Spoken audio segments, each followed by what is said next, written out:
नमस्कार, आप देख रहे हैं भारत 24, साथ में आपके शिखा ठाकुर। मोदी आज दुनिया के अकेले ऐसे नेता हैं जिनके बारे में ये कहा जा सकता है कि उनके लिए कुछ भी असंभव नहीं है। आज जब दुनिया में कई मोर्चे पर युद्ध की आग भड़की हुई है और चारों तरफ बर्बादी का मंजर है, ऐसे वक्त में भारत ने अपने सबसे बड़े बॉर्डर डिस्प्यूट को डायलॉग और डिप्लोमेसी के जरिए सुलझाया है। एलएसी पर भारत और चीन की सेनाओं का पीछे हटना ऐतिहासिक घटना है। इतिहास में पहली बार ऐसा हुआ है कि चीन पीछे हटने को तैयार हो गया। इसका श्रेय अगर किसी को जाता है तो वो है प्रधानमंत्री नरेंद्र मोदी की कुशल कूटनीति। और इस ऐतिहासिक घटना का वक्त भी बेहद महत्वपूर्ण, जब पूरा देश दिवाली की जगमग से रोशन है। तब देश के प्रधान ने अपने राष्ट्र को सबसे बड़ा दिवाली गिफ्ट दिया है। भारत और चीन के बीच हुए इस समझौते से दोनों देशों की सीमा पर साल 2020 से पहले की स्थिति एक बार फिर से बहाल हुई। यानी साल 2020 में भारतीय जवान जिस जगह गश्त कर रहे थे, अब फिर से वही स्थिति बहाल वहां हो चुकी है, जहां पर गलवान घाटी में दोनों देशों के सैनिकों के बीच हिंसक झड़प के बाद काफी तनाव का माहौल था। लेकिन अब वहां पर शांति लौट आई है। चीन का इतिहास रहा है कि जिस भी जमीन पर उसने अवैध कब्जा किया, उसको ना तो कभी खाली किया, न ही वो पीछे हटा। चीन ने लद्दाख के अक्साई चीन और अरुणाचल प्रदेश के कुछ इलाकों पर दशकों से अवैध कब्जा जमा रखा है और इन इलाकों पर अपना दावा भी करता रहा। लेकिन इस बार इतिहास में ये पहली बार हुआ जब चीन पीछे हटा है, वो भी सिर्फ बातचीत और डिप्लोमेसी के सहारे। नरेंद्र मोदी ने चीन की ये परंपरा पूरी तरीके से बदल दी। आगे आपको भारत की इस बड़ी उपलब्धि के बारे में जरूर बताएंगे, लेकिन उससे पहले इस बॉर्डर डिस्प्यूट को कुछ तथ्यों के आधार पर समझ लेते हैं। आखिर वो कौन कौन से इलाके थे जहां चीन की मौजूदगी भारत को खटक रही थी, जिसका बुद्ध की धरती भारत ने बेहद ही शांतिपूर्ण तरीके से हल निकाला है। देखिए, ये वो पॉइंट्स हैं जहां भारत और चीन की सेना लगातार आमने सामने रही। गलवान घाटी में दोनों हिस्सों को मैप के जरिए आपको गौर से समझाते हैं। आप गौर से समझ लीजिए जहां भारत को बड़ी कूटनीतिक जीत अब हासिल हुई है, कौन कौन से वो एरिया है। मैप के जरिए आपको बताते हैं चीन का वो कौन कौन सा इलाका है। गलवान घाटी भारत का इलाका, चीन के सैन्य ठिकाने पूर्वी लद्दाख सीमा पर देपसांग और डेमचोक पॉइंट से डिसएंगेजमेंट यानी सेनाओं के पीछे हटने की प्रक्रिया पूरी हो चुकी है। रक्षा सूत्रों के मुताबिक दोनों पॉइंट से भारत चीन की सेनाओं की टुकड़ी की पूरी तरीके से वापसी हुई, जिसके बाद डेमचोक में आज से भारतीय सैनिकों की गश्त भी शुरू हो गई। देपसांग में भी जल्द ही गश्त शुरू होने वाली है। अब इस दौरान लोकल कमांडर लेवल की बातचीत चलती रहेगी और इससे पहले रक्षा मंत्रालय ने भी स्टेटमेंट में कहा था कि भारत और चीन 28 से 29 अक्टूबर तक एलएसी पर सैन्य वापसी की प्रक्रिया पूरी कर लेंगे। और दिवाली से ठीक पहले एलएसी से खबर आ गई कि दोनों देशों ने डिसएंगेजमेंट का काम पूरा कर लिया है। देपसांग और डेमचौक से पीछे हटने की जानकारी 18 अक्टूबर को सामने आ चुकी थी। भारत 24 ने यह खबर आपको सबसे पहले बता दी कि भारत चीन के बीच बातचीत के बाद जो बॉर्डर पर तनाव है वो कम कराने पर सहमति बन गई। इसमें बताया गया था कि यहां से दोनों सेनाएं अप्रैल 2020 से पहले की स्थिति में वापस लौटेगी और ऐसा हुआ भी। अब दोनों सेना इन्हीं क्षेत्रों में गश्त करने वाली है जहां अप्रैल 2020 से पहले वो किया करती थी। भारत और चीन की सेनाएं शुक्रवार 25 अक्टूबर से पूर्वी लद्दाख सीमा से पीछे हटनी शुरू हुई थी। डेमचौक और देपसांग पॉइंट्स में दोनों सेनाओं ने अपने स्थायी टेंट और शेड्स हटा दिए। बख्तरबंद गाड़ियां और मिलिट्री डिवाइसेस भी पीछे ले जाए गए। पहले दिन 40 से 50% डिसएंगेजमेंट हुआ। इसके बाद मंगलवार तक 90% डिसएंगेजमेंट पूरा हो चुका था। बुधवार को देपसांग और डेमचोक पर डिसएंगेजमेंट का काम पूरा हो गया। द जेसी शो में भारत 24 के CEO and editor in chief doctor Jagdish Chandra ने भी डिसएंगेजमेंट को लेकर के अपनी राय रखी थी। सर, भारत और चीन के बीच जो समझौता हुआ वो निश्चित तौर पर एक मील का पत्थर है और प्रधानमंत्री नरेंद्र मोदी ने एक बार फिर से प्रमाणित कर दिया है कि किसी भी समस्या का समाधान युद्ध के मैदान से नहीं बल्कि डायलॉग और डिप्लोमेसी के जरिए भी हो सकता है।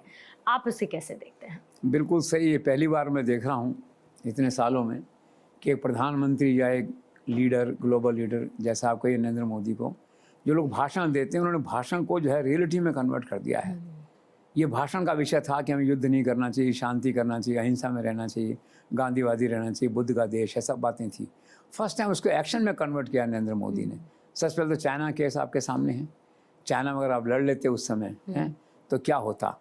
चलो कुछ आप उनको ठोक देते, कुछ वो आपको ठोक देते। कम से कम 2 साल के लिए आपका 2047 का एजेंडा है ना डीरेल हो जाता, आपकी सारी इकोनॉमी डीरेल हो जाती, क्या होता। और लड़ाई तो बिल्कुल तैयार थी, जहाँ 20-20 लोग मर रहे हैं उनके 45 लोग मर रहे हैं, इससे ज़्यादा कन्फ्रंटेशन कन्फ्लिक्ट और क्या हो सकता है। पूरे चांसेस थे, फिर धीरे से काम लिया इन्होंने, फायर नहीं किया पलट के, उस तरह का बड़ा फायर नहीं किया जो है लार्ज स्केल जो है, एस्केलेट नहीं होनी चाहिए सिचुएशन को। ये वो जगह थी जहां पर चीन ने अस्थायी निर्माण किया था और बातचीत के बाद इन इलाकों में शांति बहाल करते हुए दोनों देशों में आपसी सहमति बन गई। एक तरफ चीन की सेना मौजूद रही, दूसरी तरफ भारत की सेना लगातार कई सालों से निगरानी कर रही थी। चीन की गतिविधियों पर लगातार नजर बनाए हुए थी और वक्त वक्त पर खबरों में आप दोनों देशों की सेनाओं के बीच तनातनी की खबरें अक्सर सुनते रहे होंगे। लेकिन अब यहां पर शांति होगी क्योंकि प्रधानमंत्री मोदी ने डिसएंगेजमेंट का जो फॉर्मूला मंजूर किया उसे लेकर के चीन को भी हामी भरनी पड़ गई। पिछले कई दशकों से चला आ रहा सीमा विवाद अब बीते दिनों की बात होने वाली है। कौन कौन से वो मुद्दे रहे जब दोनों देशों के बीच आपसी सहमति बन गई और भारत चीन डिसएंगेजमेंट पर आपसी सहमति बनाने में कामयाब हो पाए, वो भी जरा आपको समझा देते हैं सिलसिलेवार तरीके से। दोनों देशों के बीच डिसएंगेजमेंट पर कैसे सहमति बनी है, सीमा पर आक्रामक तैनाती कम करने पर सहमति बनी सबसे पहले, देपसांग और डेमचोक में गश्त पर दोनों तरफ से हामी भरी गई, गश्त के नए प्रोटोकॉल पर सहमति दोनों देशों के बीच बनी, महीने में 2 बार दोनों देश गश्त करेंगे, एक पेट्रोलिंग टीम में 15 सैनिकों की मौजूदगी होगी, सर्दियों में एलएसी पर सैनिक कम करेंगे दोनों ही देश। अब हर महीने कमांडिंग ऑफिसर्स की एक बैठक रखी गई है। अप्रैल 2020 वाली स्थिति पर सैनिक लौट आए हैं। 2020 के बाद बनाए गए कैंप चीन से हटाए जाएंगे। इस सहमति के आधार पर डिसएंगेजमेंट का प्रोसेस लगभग यह पूरा हो गया है और हमारा प्रयास होगा कि बात डिसएंगेजमेंट से भी आगे बढ़े, लेकिन उसके लिए हमें अभी प्रतीक्षा करनी होगी। अप्रैल 2020 में एक सैन्य अभ्यास के बाद चीनी सेना ने पूर्वी लद्दाख में कम से कम 6 इलाकों में अतिक्रमण किया, लेकिन 2 साल बाद चीन की PLA-4 यानी 4 जगह उसे पीछे हट गई। दौलत बेग, ओल्डी और डेमचौक से फ्रिक्शन पॉइंट्स पर गश्त को लेकर के सहमति नहीं बनी थी और भारतीय सेना को कई इलाकों में रोका गया। लेकिन समझौते के बाद हालात किस कदर होंगे ये भी आपको बता देते हैं। भारतीय और चीनी सैनिकों की पोस्टिंग पर नजर जरा डालते हैं ताकि आप इसे अच्छे तरीके से समझ सकें। भारतीय सैनिक चारदिंग नाले के पश्चिम की तरफ पीछे हटे हैं, चीनी सैनिक चारदिंग नाले के पूर्व की तरफ पीछे हट गए हैं। अब आप समझ गए होंगे किस तरीके से इसे आगे बढ़ाया गया है। इसके साथ ही पेंगोंग सो के उत्तरी छोर पर फिंगर 8 तक गश्त होगी। भारतीय सेना फिंगर 4 पॉइंट तक नहीं जा पा रही थी। भारतीय सेना चीन को भी पेट्रोलिंग से नहीं रोकेगी। अब दोनों ही सेनाएं अलग अलग दिन पेट्रोलिंग करने वाली है। पेट्रोलिंग की तारीख और समय दोनों देश तय करेंगे। मकसद सैनिकों के बीच कोई झड़प और हिंसा ना हो। दुनिया के सबसे बड़े बॉर्डर डिस्प्यूट को भारत ने सुलझाने में कामयाबी हासिल की। इसके पीछे अगर कोई मूल मंत्र काम कर रहा था तो वो था प्रधानमंत्री मोदी की दूरगामी सोच और उनकी शांति वाली ऐसी कूटनीति जिसको लेकर के किसी को कोई शक नहीं है। अगर प्रधानमंत्री मोदी कहते हैं कि ये युग लड़ाई का युग नहीं है तो पूरी दुनिया के देशों के हुक्मरान इसे हल्के में लेने की भूल नहीं कर सकते हैं। और इस नीति को चीन भी भली भांति अब समझ गया और इसी का नतीजा है कि भारत ने चीन के साथ मिलने वाली सीमाओं पर अमन कायम करने में कामयाबी अब हासिल की है, बल्कि चीन ने भारतीय इलाकों से पीछे हटना भी शुरू कर दिया है।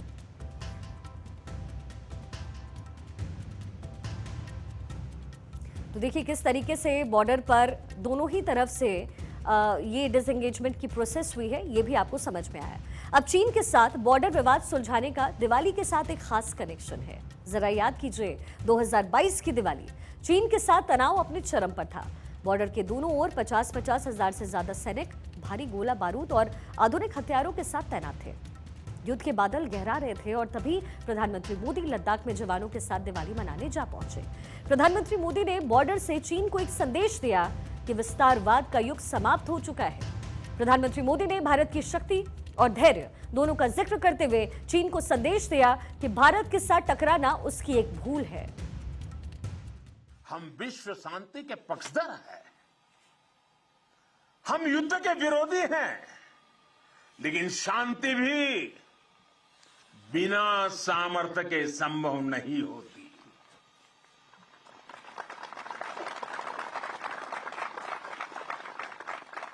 हमारी सेनाओं के पास सामर्थ्य भी है, रणनीति भी है। अगर कोई हमारी तरफ नजर उठाकर देखेगा तो हमारी तीनों सेनाएं दुश्मन को उसी की भाषा में मुंह तोड़ जवाब देना भी जानती है। आज 2 साल बाद चीन भी ये मानने को राजी हो गया कि प्रधानमंत्री मोदी की बात में दम तो है और इस बार दिवाली पर भारत चीन सीमा पर तनाव नहीं है बल्कि अमन कायम हो चुका है। दोनों देशों की सीमाओं पर नजारा बदला हुआ है। कूटनीति का सिद्धांत है कि उम्मीदों से भरे रहे लेकिन सतर्कता के साथ, और चीन को भारत ने इसी मंच से झुकाया है। सोचिए, जो चीन 2020 में अपनी सेना को लेकर के चुपचाप आया, वो 5 साल बाद पीछे हटने को मजबूर हो गया। ये मुमकिन हो पाया है तो प्रधानमंत्री मोदी के उसी विजन की वजह से। दुश्मन कितना भी शक्तिशाली क्यों ना हो, लेकिन आज का भारत नजर झुकाकर नहीं, नजर मिलाकर के बात करना जानता है और जवाब देने में भी देर नहीं लगाता। चीन भले ही दुनिया भर में अपनी धमक दिखाए, लेकिन उसे भारत और प्रधानमंत्री नरेंद्र मोदी की कूटनीति के आगे झुकना ही पड़ा है। 5 साल के बाद हमारी फॉर्मल मीटिंग हो रही है। हमारा मानना है कि भारत और चीन के संबंधों का महत्व केवल हमारे लोगों के लिए ही नहीं, लेकिन वैश्विक शांति, स्थिरता और प्रगति के लिए भी हमारे संबंध बहुत अहम है। सीमा पार पिछले 4 वर्षों में उत्पन्न हुए मुद्दों पर बनी सहमति का हम स्वागत करते हैं। सीमा पर शांति और स्थिरता बनाए रखना हमारी प्राथमिकता रहनी चाहिए। 5 साल बाद के लंबे इंतजार के बाद एलएसी से अच्छी खबर आई। ब्रिक्स में प्रधानमंत्री नरेंद्र मोदी की कूटनीति और चीन के राष्ट्रपति शी जिनपिंग से मुलाकात से पहले दोनों देशों के बीच तनाव खत्म करने की एक सकारात्मक कोशिश की गई। कजान में प्रधानमंत्री मोदी और जिनपिंग के बीच ब्रिक्स समिट से बायलैटरल टॉक हुई और इस दौरान भारत ने आपसी विवादों और मतभेदों को ठीक से सुलझाने पर जोर दिया, जिसका असर मोदी जिनपिंग की मुलाकात के 24 घंटे बाद बॉर्डर पर भी देखने को मिला। दोनों देशों की सेनाओं ने फैसला किया कि 4.5 साल पुरानी स्थिति फिर से बहाल कर दी जाए और हुआ भी यही। बॉर्डर पर दोनों देश दिवाली के मौके पर एक दूसरे के आगे आंखें नहीं दिखा रहे थे, बल्कि एक दूसरे का मुंह मीठा करवा रहे थे। भारत और चीन के एलएसी पर जो तस्वीर आज दिख रही है, उसकी इबारत भारत ने पहले ही लिख दी। अब आप पूछेंगे कैसे, तो विदेश मंत्री का हम आपको वो स्टेटमेंट दिखाते हैं जिनको सुनने के बाद आप ये तय कर सकेंगे कि जो कुछ भी भारत ने किया उसी का नतीजा था कि उसे भारत चीन सीमा पर अपनी नीतियों को बदलने के लिए मजबूर होना पड़ा।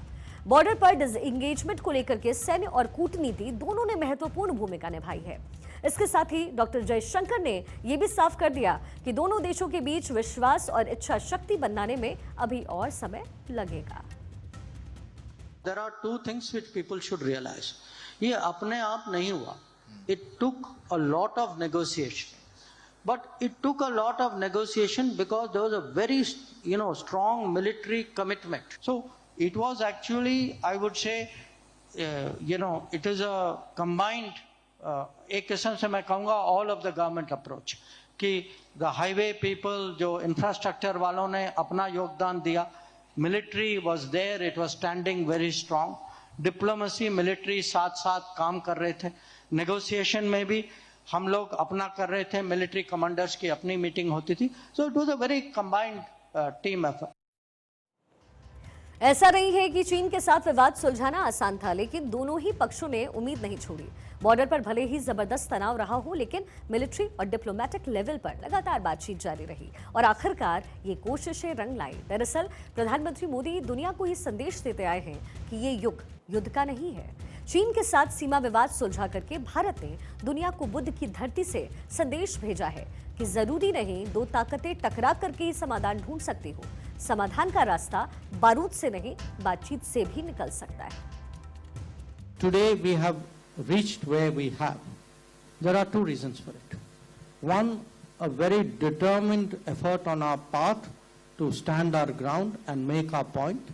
And this would only happen because the military, was there in very, unimaginable conditions to defend the country, and the military did its part and diplomacy did its part.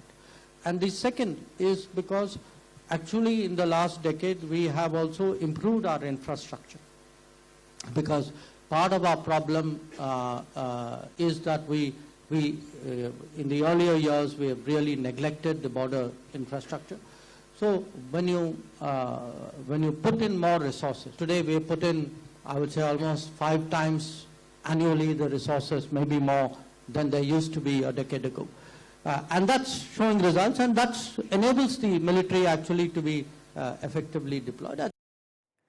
साल 2020 में भारत चीन के सैनिकों के बीच गलवान झड़प के बाद से देपसांग और डेमचोक में तनाव बना हुआ रहा। तकरीबन 4 साल बाद 21 अक्टूबर को दोनों देशों के बीच नया पेट्रोलिंग समझौता हुआ। समझौते में लद्दाख के देपसांग के तहत आने वाले 4 पॉइंट्स को लेकर के सहमति बनी, लेकिन डेमचोक के गलवान घाटी और गोगरा हॉट स्प्रिंग में गश्त को लेकर के कुछ कहा नहीं गया। अब आपको इंफॉर्मेशन वॉल पर मैप के जरिए दिखाएंगे कि किन जगहों से भारतीय और चीन की सीमा पीछे हटी है। जरा वो आप देखिए कौन सी वो जगह है, इस मैप पर सही तरीके से आपको दिखाते हैं। भारतीय सेना के मुताबिक सैनिक अब गश्त के लिए देपसांग में पेट्रोलिंग पॉइंट्स 10, 11, 11A, 12 और 13 तक जा पाएंगे। पेट्रोलिंग पॉइंट 14, 15 और जो 17 है, इसको लेकर के विवाद और गतिरोध था। यहां तक मामला सुलझ अब गया है। दोनों देशों के बीच जो समझौता हुआ है उसके मुताबिक जो गतिरोध के बाद सेनाएं पीछे हटी थी वो भी जानना बेहद जरूरी है, क्योंकि जो कुछ भी आप LAC पर अभी देख रहे हैं उसकी कवायद 2022 में शुरू कर दी गई। 2022 और 2024 में किन जगहों से सेना हटी है उन जगहों को भी आपको दिखाते हैं और यहां हम आपको सर्कल में दिखा भी रहे हैं। 2022 में इन जगहों पर सेना हटी, कौन सी वो जगह है?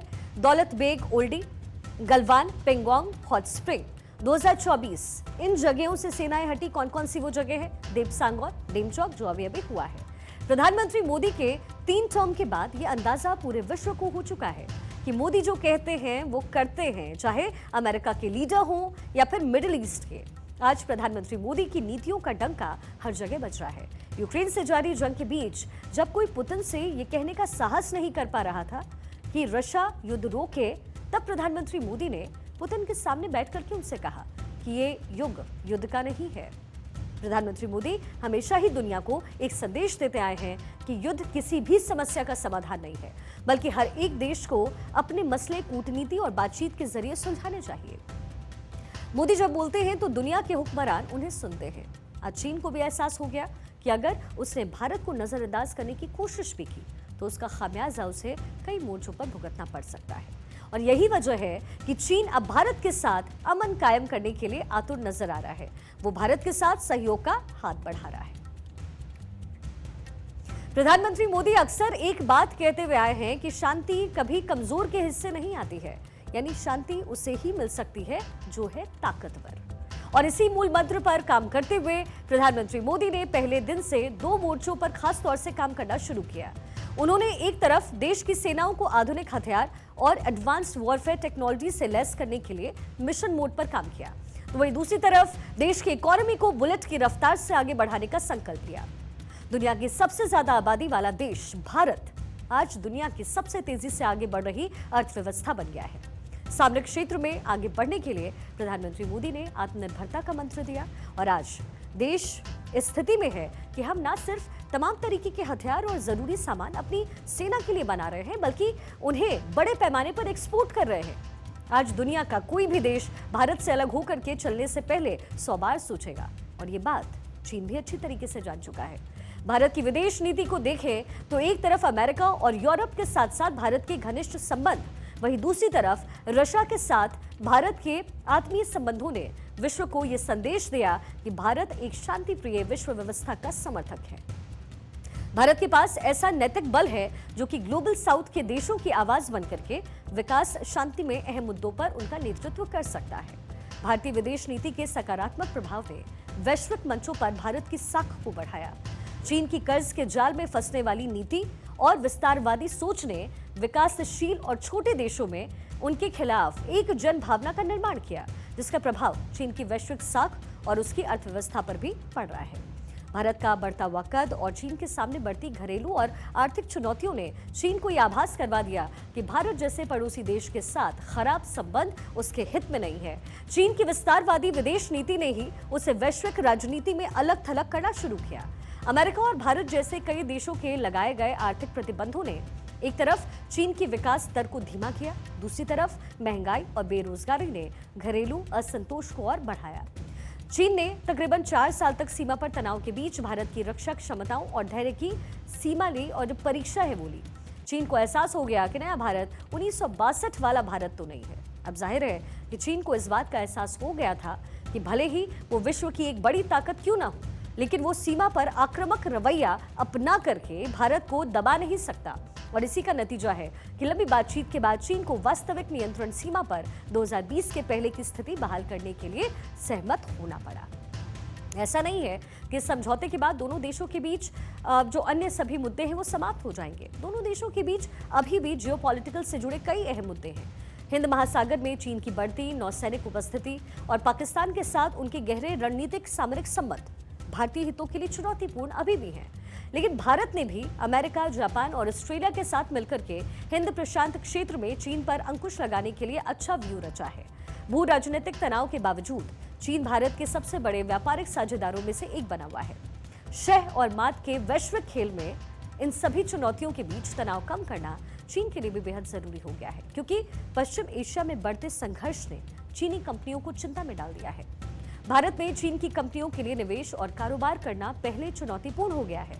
भारत के लिए अब चीन पर भरोसा करना आसान तो नहीं होगा, लेकिन दोनों देशों के बीच शायद अब एलएसी तय हो जाए। चूंकि भारत और चीन के बीच अभी एलएसी तय नहीं है, लेकिन अगर सेनाएं तैनात रहती हैं तो फिर वर्तमान एलएसी ही दोनों देश थोड़े थोड़े बदलाव के साथ स्वीकार शायद कर सकते हैं। भारत ने भी साफ कर दिया है कि भारत झुकने वाला नहीं है। सीमा पर सेना तैनात कर दी गई है।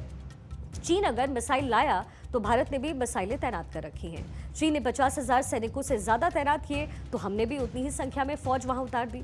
और इसके अलावा पिछले कुछ सालों में जो तैनाती हुई वो भी जरा आप समझ लीजिए। भारत की इस तैनाती से चीन को समझ आ गया कि भारत के साथ युद्ध से उसे पछतावा के अलावा कुछ हासिल नहीं होने वाला है। क्या कुछ किया है भारत ने, ये भी आपको बताते हैं। किस किस की तैनाती हुई? राफेल की तैनाती की गई, सुखोई 30 MKI की तैनाती हुई बॉर्डर पर, MiG-29 की तैनाती हुई, मिराज 2000 की तैनाती भारत की तरफ से की गई, अपाचे अटैक हेलीकॉप्टर की तैनाती हुई, C-17 ग्लोब मास्टर की तैनाती भारत ने की। इसके साथ ही C-130J सुपर हर्क्यूलिस की तैनाती भारत ने की। चिनूक ट्रांसपोर्ट हेलीकॉप्टर की तैनाती भारत की तरफ से हुई। T-90 भीष्म टैंक की तैनाती हुई। MK-1 tank, T-72 tank, K-9 वज्रतोप, BMP-2K, M777 ultra light howitzer और साथ ही spike anti tank guided missile, इन सब की तैनाती एलएसी पर हुई। एलएसी पर पैदा हुए हालात को लेकर के भारत और चीन के बीच हुआ समझौता सालों से चले आ रहे विवाद और तनाव को सुलझाने की दिशा में एक सकारात्मक कदम है। चीन भी ऐसी स्थिति नहीं पैदा करना चाहता है जहां भारत के साथ युद्ध की स्थिति उनके लिए पैदा हो जाए। और इसके अलावा 2-3 चीजें चीन को अभी भी सता रही हैं। कौन सी वो चीजें हैं? दरअसल पिछले कुछ समय से अर्थव्यवस्था के मोर्चे पर चीन का प्रदर्शन कमजोर रहा है। चीन नहीं चाहता है कि ऐसे समय में जब उसको अपनी अर्थव्यवस्था को पटरी पर लाना है और उसके लिए प्रयास करना है तो भारत के साथ सीमा पर तनाव का माहौल रहे, क्योंकि इसका जो असर है वो चीन और भारत के आर्थिक रिश्तों पर भी पड़ रहा है। गलवान में सेनाओं के बीच संघर्ष के बाद चीन की कंपनियों के लिए भारत में कारोबार करना आसान नहीं रह गया। तो ये कुछ वजह है जिसकी वजह से चीन को समझ आ गया कि भारत अब कमजोर नहीं है। यूरोप और अमेरिका ने टैरिफ बढ़ाया। चीन के उत्पादों के लिए अमेरिका और यूरोप सबसे बड़ा बाजार है। अभी तक चीन की अर्थव्यवस्था में भारत की वो अहमियत नहीं है जो अमेरिका और यूरोप की है। अब भले ही भारत और चीन के बीच कारोबार $100 अरब से ज्यादा का हो, लेकिन चीन के शीर्ष 10 ट्रेड पार्टनर्स की अगर बात करें तो भारत 10 के बाद ही आता है। अब जाहिर है कि भारत जैसे बड़े बाजार को आज के वक्त में नजरअंदाज नहीं किया जा सकता। जाहिर है हालिया दोनों देशों के संबंधों में बढ़ रही नरमी आने वाले दिनों में दूसरे क्षेत्रों में और सहयोग के साथ आगे बढ़ने वाले हैं, जिसकी शुरुआत गलवान घाटी में अमन के साथ ही हो चुकी है। और यही वजह है कि अब सामरिक रिश्ते और प्रभावशाली बनने के इस समय आसार